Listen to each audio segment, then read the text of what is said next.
श्री कुंज बिहारी श्री हरदास, राधे राधे। तो जैसा आप लोगों से हमने सवाल पूछने के लिए कहा था कि लड्डू गोपाल जी की सेवा से रिलेटेड आप हमसे क्वेश्चंस पूछिए, हम उसके जवाब देंगे आपको। तो आप लोगों के जो सवाल हैं उनके हमने जवाब तैयार कर लिए हैं। तो क्योंकि बहुत सारे सवाल हैं इसीलिए हमने सिर्फ पार्ट्स में इस वीडियो को डालेंगे। और तो 5 सवाल के जवाब हम आपको देंगे जिनको करने से आप अपराधों से, पाप से बच सकते हैं और ठाकुर जी की जो असीम अनुकंपा है वो आपके घर तक पहुंच सकती है। तो सबसे पहला सवाल जो ज्यादातर लोगों ने पूछा है कि लड्डू गोपाल जी की सेवा का दिनचर्या क्या है।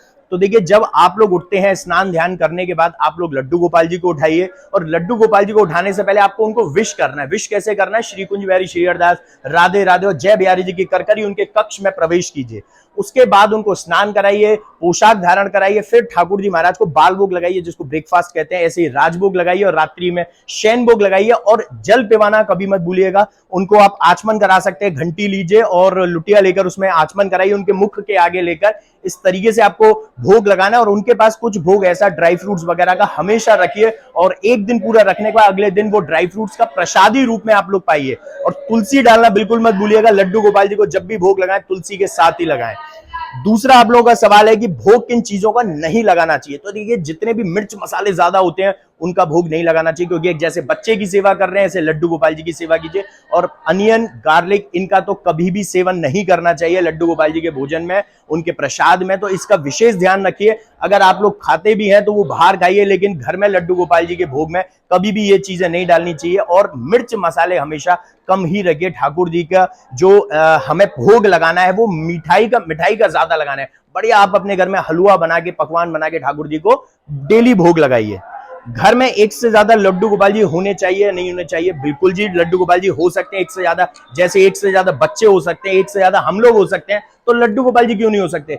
बशर्ते आप उनकी सेवा प्रॉपर करें। अगर आपके पास 2 लड्डू गोपाल जी हैं तो दोनों के अलग अलग नाम रखिए, कृष्ण बलराम रखिए, जो भी आप रखना चाहे उनके नाम रखिए, नामकरण कीजिए, लेकिन उनकी सेवा प्रॉपर कीजिए। चाहे 5 हैं तो 5 की सेवा कीजिए। और अगर आप एक ही की सेवा कर सकते हैं तो सिर्फ एक ही लड्डू गोपाल जी रखिए। इसके बाद आप लोगों का सवाल है कि जब हम कहीं बाहर जाते हैं तो लड्डू गोपाल जी की सेवा कैसे करें, उनको साथ लेकर जाए नहीं जाए? ये बहुत सारी सवाल हमने ये देखा है। तो मैं आपको इस बारे में बता दूं कि लड्डू गोपाल जी को लेकर घूमिए मत, जगह जगह मत डुलाइए, क्योंकि ये ठाकुर जी को आप अपने घर में निमंत्रण देते हो। जब आप लड्डू गोपाल जी को यहाँ पहली बार बांके बिहारी जी के श्री चरणों में प्रसादी करके लेकर जाते हो तो आप ठाकुर जी को अपने घर में विराजमान करते हो, आप उनको एक स्थान देते हो। और जिस स्थान को आपने उनको दे दिया उस स्थान से कभी नहीं लेकर जाने, क्योंकि रिद्धि सिद्धि देवी देवता वहां पर प्रवेश करते हैं उस कक्ष में, जो उनका लड्डू गोपाल जी का, जो उनका ठाकुर जी का जो मंदिर का कक्ष होता है उसमें प्रवेश करते हैं। तो अगर आप लड्डू गोपाल जी को अपने साथ डुलाओगे तो जितनी भी देवी देवता रिद्धि सिद्धि है वो सारी उनके पीछे पीछे डोलने लगेगी। तो भैया, अपने घर से हमें रिद्धि सिद्धि का वास चाहिए, अपने घर में लक्ष्मी जी का वास चाहिए, देवी देवताओं का वास चाहिए। तो उनको कभी ना डुलाएं, उनको वहीं प्रवेश कराने के बाद कक्ष में ही रखें। और उनके लिए जब आप कहीं बाहर जाते हैं और आप लोग सारे के सारे पूरी फैमिली बाहर जा रही है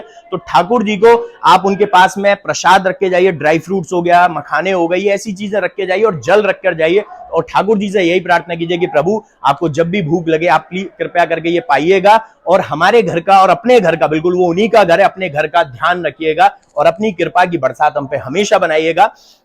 आखिरी सवाल है कि लड्डू गोपाल जी सिर्फ गिफ्ट करे कोई तभी रखें या खरीद के भी ले जा सकते हो? तो देखिए, लड्डू गोपाल जी को आप खरीद भी सकते हैं और यानी मार्केट से, क्योंकि वो तब तक सिर्फ और सिर्फ एक आइटम है।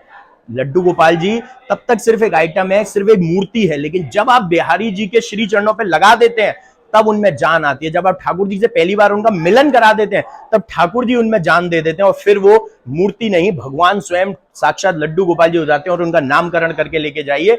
और आपको अगर कोई गिफ्ट करता है और आपको लगता है कि आप सेवा कर सकते हो तो बिल्कुल आप रख सकते हैं। और अगर आपको लगता है कि आप सेवा नहीं कर सकते तो आप उनको किसी भी मंदिर में दे सकते हैं, या लेने से तो मना नहीं करना चाहिए वैसे, लेकिन आप लेकर कहीं दे सकते हैं। आप किसी और को ऐसे को गिफ्ट कर सकते हैं जो नीडी हो, जिनको जरूरत है, जो नहीं ले सकते हैं, उनके लिए आप वो गिफ्ट कर सकते हैं। तो ये सारे सवाल के जवाब आपको मिल गए 5, और इनसे आप अगर ध्यान देंगे तो बिहारी जी की असीम अनुकंपा बरसेगी, क्योंकि ठाकुर जी महाराज जी लड्डू गोपाल जी को आदेश देते हैं कि आपके घर में वो रिद्धि सिद्धि लक्ष्मी जी का वास कराएं। इसको ज्यादा से ज्यादा शेयर करना ताकि लोग जो लड्डू गोपाल जी की सेवा से रिलेटेड गलतियां करते हैं उनसे बच सकें और बिहारी जी की कृपा और लड्डू गोपाल जी की कृपा पा सके। इसको ज्यादा से ज्यादा शेयर कीजिएगा और इसके बाद पार्ट 2 हम डालेंगे और भी सवालों के साथ। तो जय बिहारी जी की श्री हरदास, श्री कुंज बिहारी श्री हरदास, राधे राधे।